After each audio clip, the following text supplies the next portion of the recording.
permissions, Active Directory permissions, improper group nesting, over-permissioned accounts, service account access, Kerberos delegation, password vaults, and the backup process, how domain controllers are backed up. And updating this for 2025, I noted that yes, it's pretty much the same things that are common issues that we see in our assessments as we do those with customers across industry vectors. And in 2019, I also talked about the state of security and I identified a number of issues that were common and concerning that we had identified it across different issues. And in 2024, I updated this list. Really, this is the same for 2025 as well.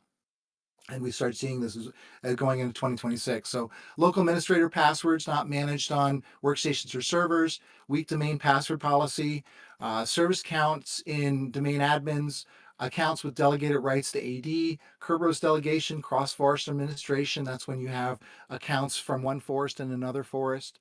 Modify rights to GPOs at the domain or DC level, domain permission delegation issues, admin SD holder permission delegation issues, and admins using regular workstations for AD administration, and finally DCs with minimal event auditing.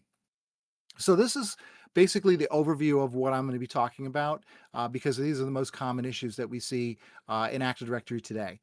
So when we focus on Active Directory admins, we're looking at issues with old passwords, Kerberos service principal names, which basically means that those admin accounts, those user accounts, or those accounts associated with people have a Kerberos service principal name, which means that they are used for Kerberos authentication, which is only used and should only be used for service counts. So we see that there's service counts that are highly privileged, and then of course the account usage, where these accounts are used and how they're used. One of the biggest issues that we see with account usage is operating Active Directory admin tasks from a standard user workstation. So the same workstation where you browse the web, you do office tasks such as using Microsoft Word, Excel, Outlook, etc. And when we talk about AD admins with old passwords, we're talking about potentially very old passwords. And the problem is that the older passwords are often very poor and easier to guess. I know passwords that I did probably about 10 years ago were pretty horrible. 5 years ago, probably a little bit better. And today, probably much better. And there are password attacks that are being used against organizations on a regular basis. And attackers can leverage password attack techniques like password spraying and Kerberosing in order to compromise accounts. The most popular method of attacking AD passwords is called password spraying. Password spraying works by running through a list of potential passwords and one by one attempting to authenticate as each user, starting with the first password on this list. If it's successful, the attacker notes this and continues. The attacker pauses after completing password spraying of each password for all users before attempting the next one. This mitigates the password lockout policy since the attacker can limit the number of bad password attempts over time. Another popular method for attackers to gain knowledge of an account password is called Kerberos or Kerberosing. An attacker can easily identify service accounts in an environment in Active Directory through a technique I call spin scanning, which finds all service accounts in the environment with associated Kerberos service principal names, or spins. The service accounts with spins are configured for Kerberos authentication, and the spin includes information about the server hosting the service with which the service account is associated. In normal Kerberos authentication, the user gets a Kerberos ticket called a TGT, which is their proof of identity in Active Directory, and is used to request a Kerberos TGS service ticket for a specific service on a server. The domain controller checks AD for that spin and identifies the associated service count that has that spin configured on it. The DC then leverages the password hash for the service count to encrypt the user's service ticket, which the user will provide to the service in order to authenticate to it. And this process happens anywhere from a few to a dozen or more times per user on an average day. As you can see in the graphic, that communication is only between the user workstation and the domain controller. There is no communication on the network with the targeted application server. And the action slide. So what do you need to do in order to protect against this? So for limiting password attack capability, it breaks down the mitigation for each attack I've described. For password spraying, one of the best mitigations is to increase the password length to 12 to 15 characters. Anything less than this is too easy for attackers. What we've seen in assessments is very often the password required minimum length is 7 characters, which is actually the default for Active Directory. Sometimes it's even 8 characters. But combining this approach with a password filter like Azure AD or Entra Password Protection restricts users from setting known bad passwords. If increasing the password length is not something that can be done soon, you can implement fine-grained password policies for admin and service accounts to improve protection for them because they are going to be the most targeted. For mitigating Kerberos, the best method is to ensure service account passwords are 25 characters or more. Even better, shift service counts to GMSAs or group managed service counts where possible, since AD manages and automatically rotates the GMSA passwords every 30 days by default. And we posted an article on how to detect Kerberosing, which is linked to the bottom of the slide. The slides will be available afterwards, after this presentation.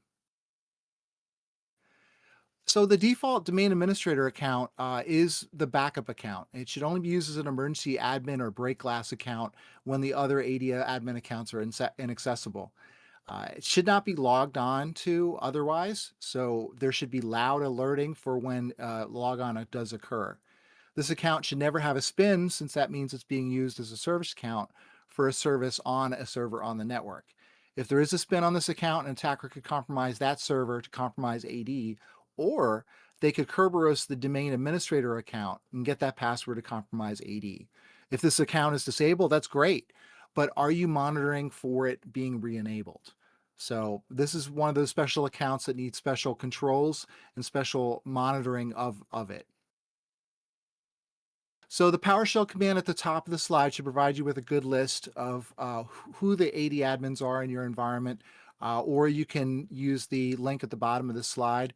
I also have some links with Active Directory security tips later on at the end of the slide deck. Well, AD admins matter because these accounts have full AD rights and require careful protection. The definition of an AD admin is a member of the administrators group, domain admins, or enterprise admins. Those are the core groups to look at. And the most important checks are shown here. Make sure that these passwords change regularly, disable any inactive accounts, remove disabled accounts after they've been inactive for a while, no spins on accounts associated with people, members of protected user group, they should be members of that group. There should be no computer accounts that are privileged at this level. And really, you need to scrutinize service counts. So what do they do? Where they run? What do they authenticate to? And what rights are actually required for them? So improving AD admin account security boils down to a number of things. Limiting the accounts and privilege AD admin groups, ensuring AD admin accounts have passwords change annually. You'll hear me say that a lot, that they need to change on a regular basis. Assume that no passwords need to be in AD admin groups. If you start with the approach of why does this need to be an AD admin or in this domain admins group? What are the requirements of this service account? Then you can actually start pulling back and removing service accounts from having highly privileged rights. You want to make sure that the sensitive bit is set and that they're a member of the protected users group. This helps protect against delegation style attacks. We want to make sure that there's no AD admin accounts associated with people that have spins. Like I said, disable accounts are no longer in use. You can think of this as your action for improving AD admin account security, the action slide that you want to take focus of and look at. So reducing service count rights, we want to make sure that we understand what rights are required, delegate only those rights, remove from the AD admin groups when possible, and ultimately leverage group managed service counts, because these are the ones that have the ability, those accounts can have their account password automatically managed by Active Directory. We want to limit the service count access and location. So we want to also make sure they can't log into the console like a regular user account or admin account can. So Kerberos delegation solves an issue known as the double hop issue. The double hop issue occurs when you have a user connecting to a web server, which then connects to a backend database server. The web server updates records on the backend database on behalf of the user. The problem is that the Kerberos TGS service ticket the user provides to the web server is only good for the web server and authentication to it. The web server can't then authenticate to the database server as the user to make the updates as the user. So all those database updates are performed under the context of the web server in its service account. So enter delegation. Kerberos delegation enables the web server to impersonate the user to the database server in order to perform the updates the user requested. So as you can see in this graphic, the user authenticates from the workstation to the web server. If that web server can get a delegation ticket for that user, then it can go ahead and provide that delegation ticket to the database server and perform those updates as the user, and that way the database server knows that the user has done those updates. This is a common situation with SharePoint and anything else where there's a front-end web server and a back-end database server. Put simply, Kerberos delegation is impersonation. Starting with the release of Active Directory in the year 2000, the only Kerberos delegation option was unconstrained delegation, which is likely why there are so many systems configured with this today. Well, that and the fact that configuring it as easily as click, click, done. Unconstrained delegation enables delegation of an account to any Kerberos service in AD. This means that when a user authenticates to a system with unconstrained delegation, the system can impersonate that user to any other Kerberos service on the network. If the user account that authenticates to the system service was a member of domain admins, then the system can impersonate the account with domain admin rights to the domain controller. Another issue involves a vulnerability scanning account in domain admins, and this occurs when the vulnerability scanning system scans a computer with unconstrained delegation because it has to authenticate to it first. If this authentication is Kerberos, then the system can impersonate that vulnerability scanning account. And if an attacker compromises systems with unconstrained delegation, it's often just a matter of time before a highly privileged account authenticates to it, or the attacker could influence a highly privileged account to authenticate to any Kerberos service on the system, like a file share. Constrained delegation limits the impersonation capability to only specific services on specific servers, or at least that's how it's supposed to work.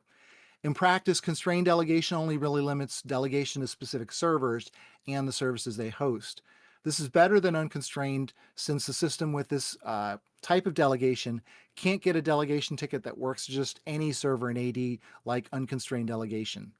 The user has to authenticate to the system first, and then the system requests a delegation ticket to the service and server, which the domain controller compares to the delegation list for that system, and if it matches, provides a delegation ticket. Then we have constrained delegation with protocol transition. This is what I call Kerberos magic. The user doesn't have to authenticate first to the system, since this type of delegation is meant to support authentication that doesn't easily translate to AD authentication protocols like client certificates. The system configured this way is just requesting delegation tickets for the delegated services on servers and will receive them from a DC.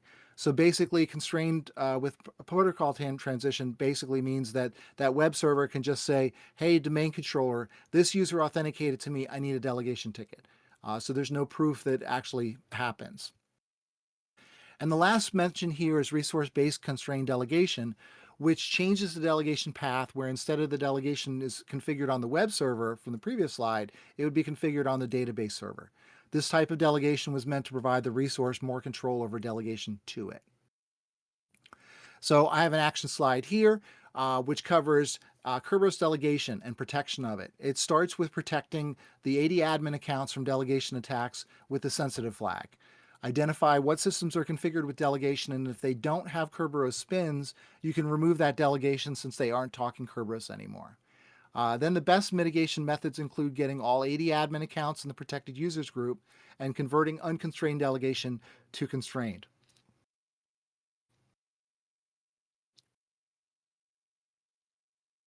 So we see a lot of issues with custom permissions in Active Directory when we're doing assessments. These custom permissions can be set at the domain, at the OU level, on group policy objects, on sensitive objects, site like domain controllers. So we go through and look at these very carefully. And here's a lab example of what this looks like. We have an identity reference, which is domain computers. Full control is what the Active Directory rights are configured. And then we have user all, which is all the user objects, which means that compromise of a domain computer, any computer, would result in compromise of users in that environment. We also have a configuration here where server admins, this is fairly common, server admins get delegated rights and full control on computer objects in the domain instead of the OU, which they should be configured on. In the example which I mentioned where all the domain computers have full control on the users, this was a big mistake. It should never be configured that way. With the server admins, this is something that often gets configured on purpose because the server admins often need to manage server computer objects. So the problem here is it's delegated at the domain root and not delegated at the OU level. So moving on to group policy. Group policy has a number of permissions. These are typically full control or modify. Modify is typically edit settings is what that is configured as. Then we have user rights assignments, which are the user rights that can be configured to delegate out control of objects through group policy. And then there's also concerning configurations within group policy. So in this example, we have a group policy called server baseline policy. It's linked to the domain controller's OU, but it's also linked to the server's OU. And so the problem here is we have a server admin, Nick Fury, which has the ability to edit settings, delete, and modify security. So basically full control. Nick is a member of the server admins group, so he typically manages the servers, but he's not a domain admin. He's not an enterprise admin. He's not a domain administrator. So he should not have these rights on a group policy that's linked to the domain controller's OU. A better way to do this is to copy that group policy and make a custom one just for domain controllers and ensure that only domain admins have rights on that group policy. The other configuration that could be done here is delegation at the domain root. At this example, we have na.trd.com and delegation on that configuration on one of the group policies that's linked to the root of the domain, like computer policy. That might be something that's managed by the server admins, or it might be something that's managed by workstation admins.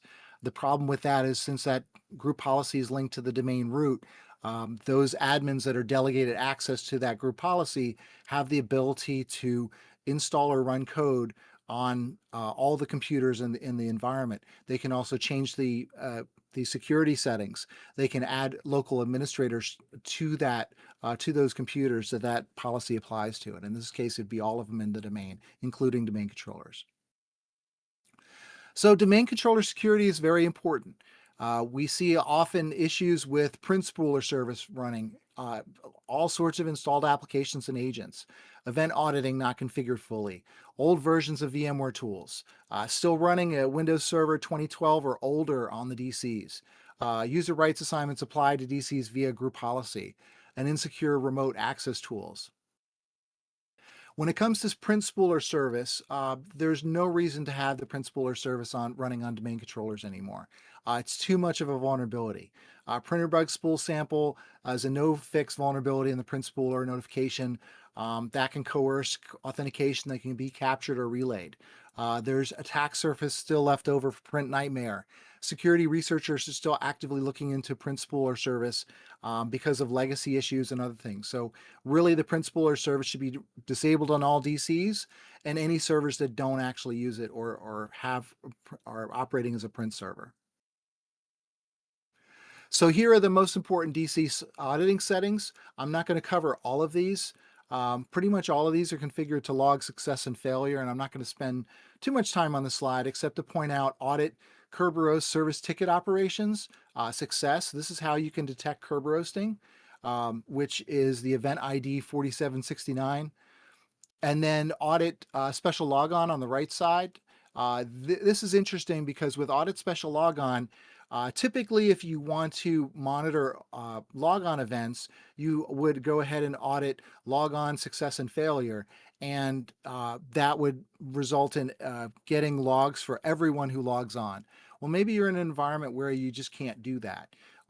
What you can do is audit special logon by creating a group, adding accounts into that group, and having that group configured for audit special logon, and then you're going to get a specific event ID 4964 whenever someone in that group actually logs on to the environment, which can be very useful for monitoring admins or even for insider threat scenarios.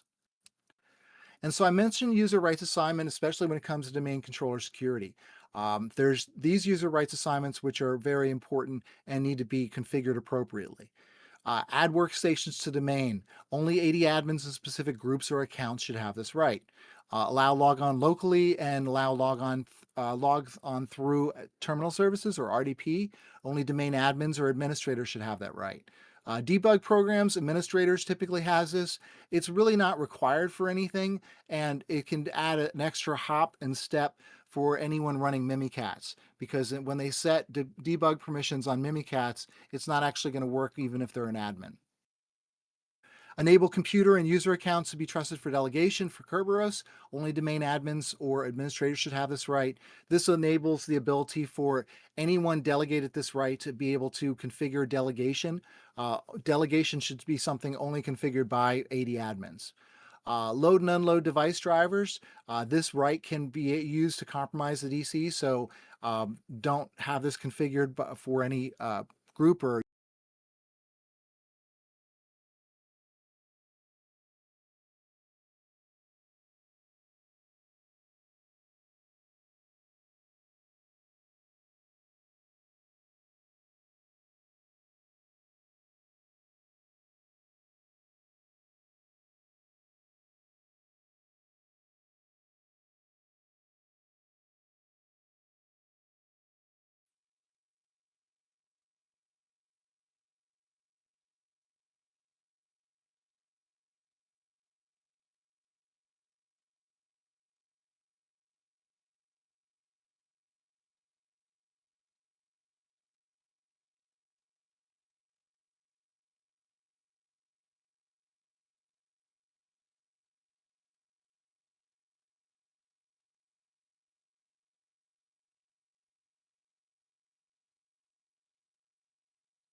2022 or newer.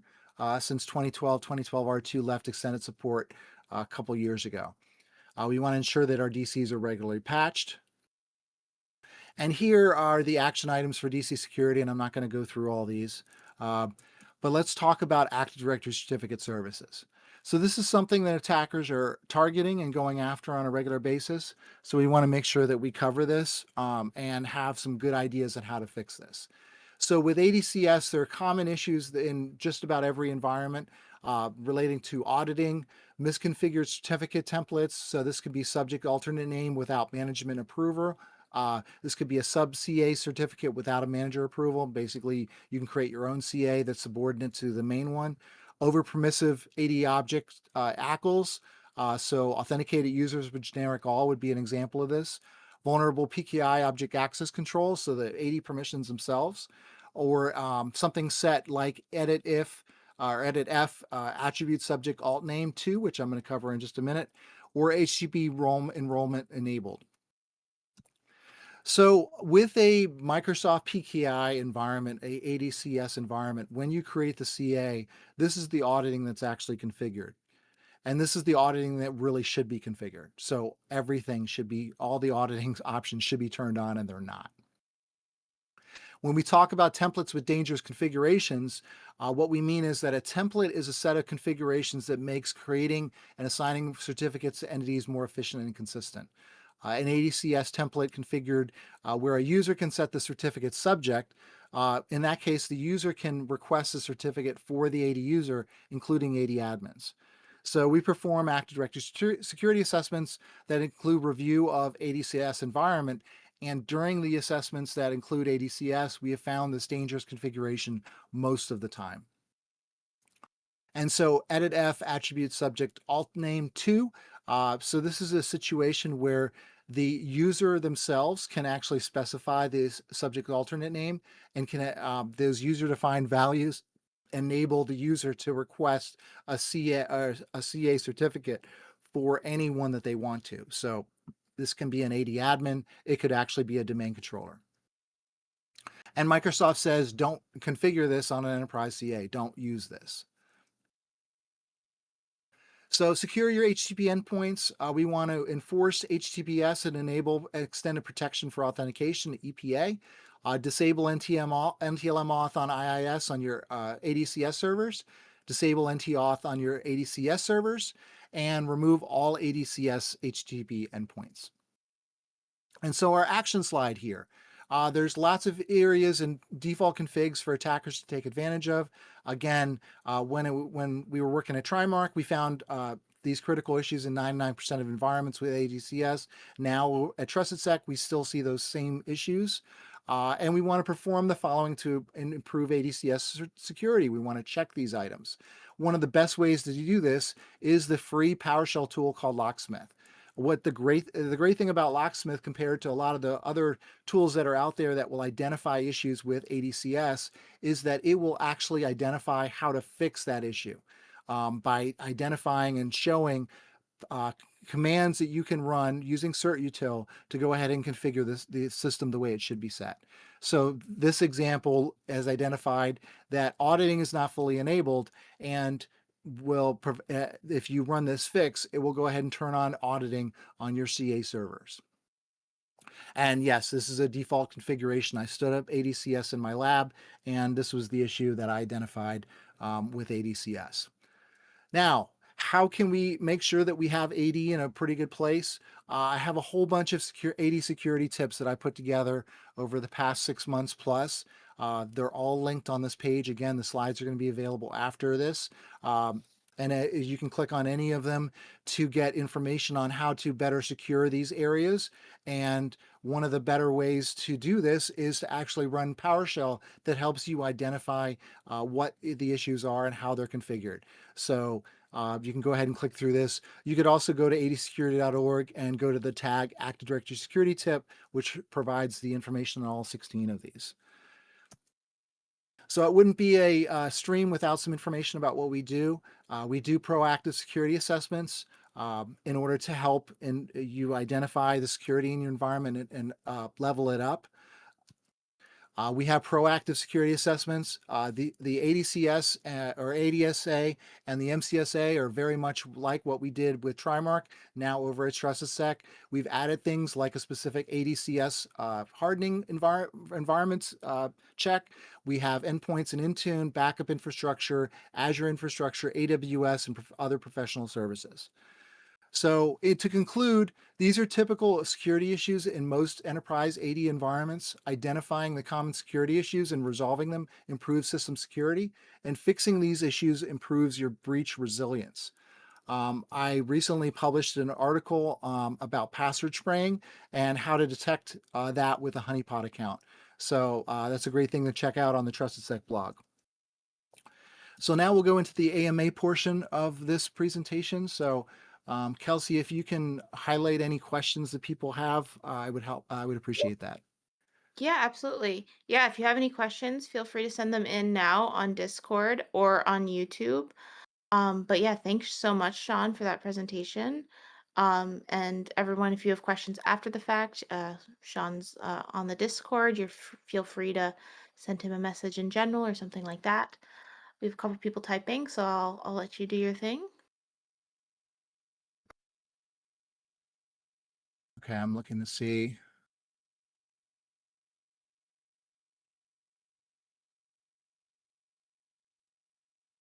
Okay.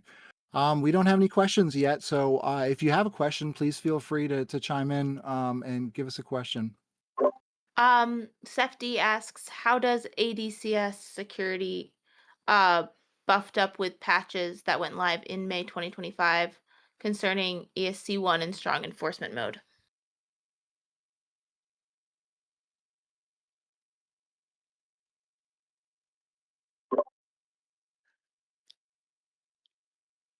Sean, I think you might be muted. All right, just waiting for some questions here.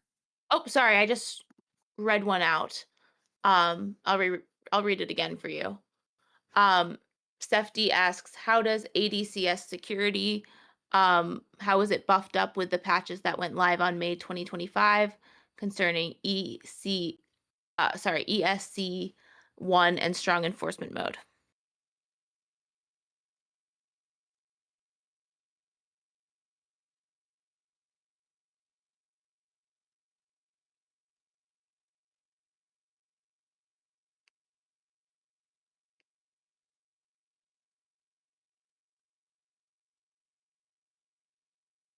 Okay, we have a question here. How does ADCS security um, get messed up with the patches that went live in May 2025 concerning ES1 and strong enforcement mode?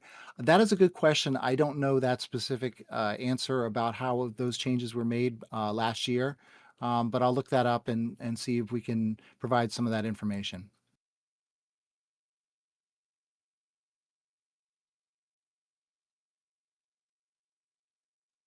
All right, if anyone else has any questions in chat, feel free to send them in.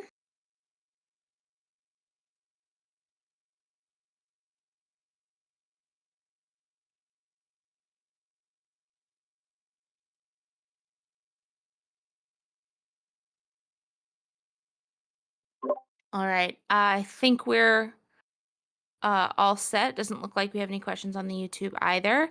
But thanks everyone for joining today. And does And the next question is, and does enabling EDF for SESC6 still work on server 2022? Did not get it to work on my lab. No, I'm not sure about the changes that were done with 2022, if Microsoft had tightened those up yet.